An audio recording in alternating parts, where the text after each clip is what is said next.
Federal board of revenue نے digital نظام میں شامل نہ ہونے والوں پر بھاری جرمانے تجویز کر دیے۔ کاروبار کا ڈیجیٹل انٹیگریشن نہ کروانے پر 10 لاکھ روپے تک جرمانہ اور کاروبار سیل ہونے کی تجویز دی گئی ہے۔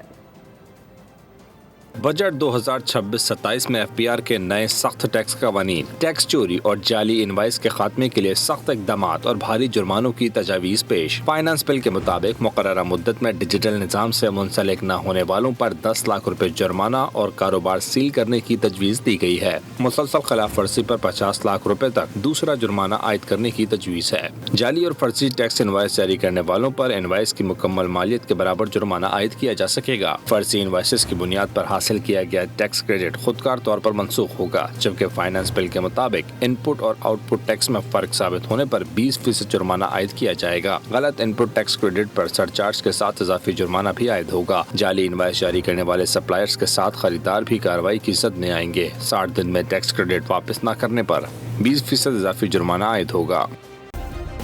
سبسکرائب کریں اور بیل دبائیں تاکہ کوئی خبر رہ نہ جائے۔